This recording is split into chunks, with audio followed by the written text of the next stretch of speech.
avec Darmanin, tout est prétexte, je le confirme. Écoutez cet extrait vidéo sélectionné sur la matinale de GPTV ce matin. Vos réactions, à plus tard. Peut-être, si vous le voulez bien, j'aimerais vraiment vous entendre, parce que là, je pense que ça va dépoter, sur Darmanin. On monte petit à petit dans les problématiques c'est le prétexte à tout. Tout est prétexte. Ah, la drogue, alors on va arrêter l'argent liquide. Qu'est-ce que vous en pensez de ça? Ah bah que ça va poser des problèmes à nos députés, hein. Mmh. Si l'on en croit le dernier article du Figaro. Hein. Non, alors, Oui, oui, exactement, j'en ai parlé dans la revue de presse. Ou apparemment les pauvres, ils sont fortement consommateurs de substances illicites achetées C'est sur ça. des marchés pas forcément très catholiques. Bon, non, au-delà de la plaisanterie, un peu, bon, bref, il y a strictement, il faut que tout le monde comprenne bien que là, c'est une volonté de contrôle. Et c'est à chaque fois la même chose. On contrôle les braves gens et on laisse faire les méchants.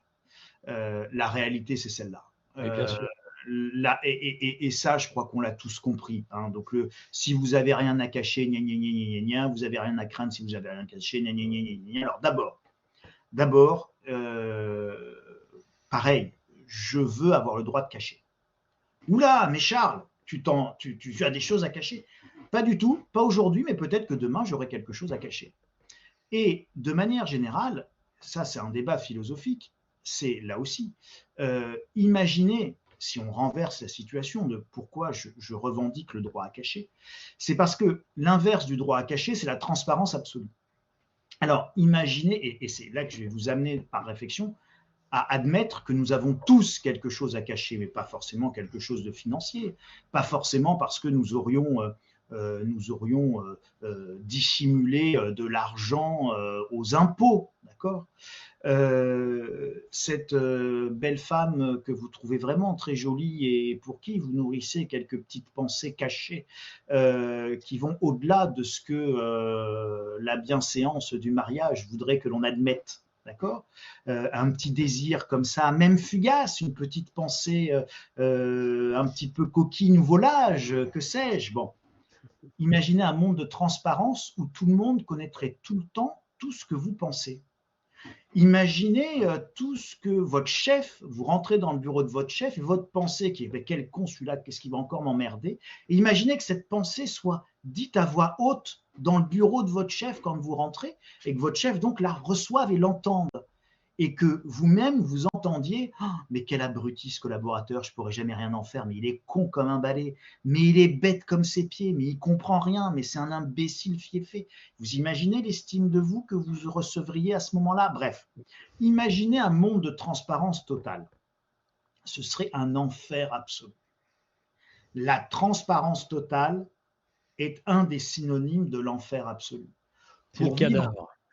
Pour vivre en société, nous avons besoin d'une certaine dose d'hypocrisie, d'une certaine dose de petits mensonges par omission, de choses que l'on va taire, de choses que l'on ne va pas dire. Et puis, vous savez quoi?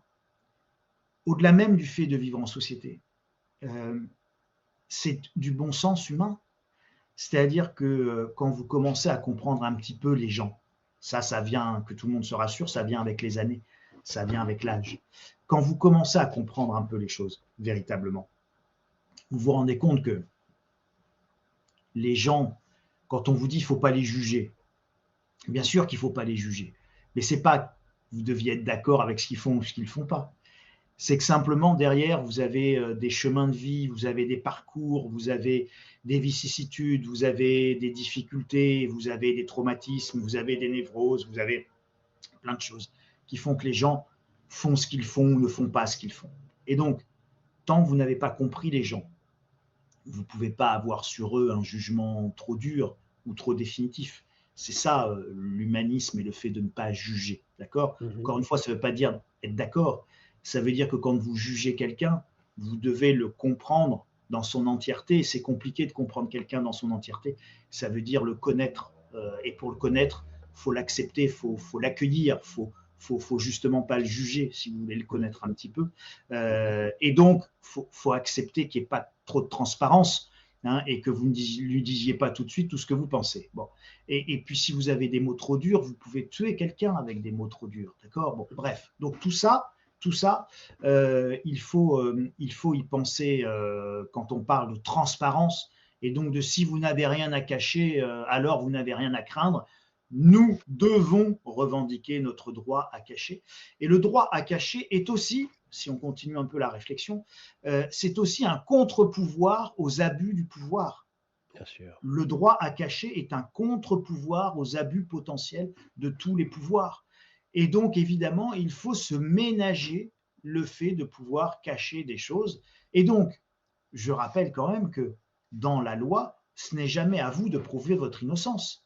C'est à la loi de prouver votre culpabilité. Et c'est encore heureux. De la même manière, la loi ne peut pas vous emprisonner pour quelque chose que vous n'avez pas encore fait.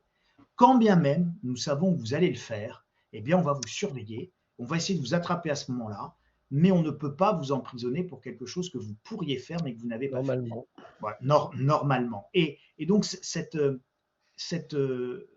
fait de ne pas mettre en prison quelqu'un préventivement sur quelque chose qu'il n'a pas commis, ça avait donné un film de science-fiction extraordinaire. Voilà, avec Minority Report.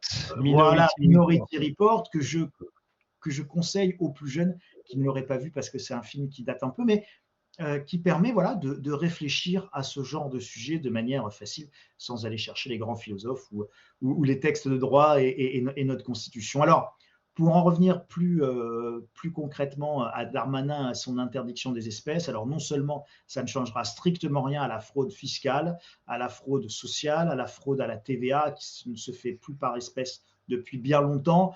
Aujourd'hui, vous avez une fraude sociale qui se fait avec les cartes vitales. À aucun moment, vous allez au guichet avec la carte vitale pour tirer des espèces dans un distributeur de billets. Et c'est par milliards. Vous avez des milliards de fraudes à la TVA qui se font par des virements. C'est pour ça qu'ils veulent faire la facture électronique d'ailleurs, parce que ça fait bien longtemps que c'est plus des mallettes de billets.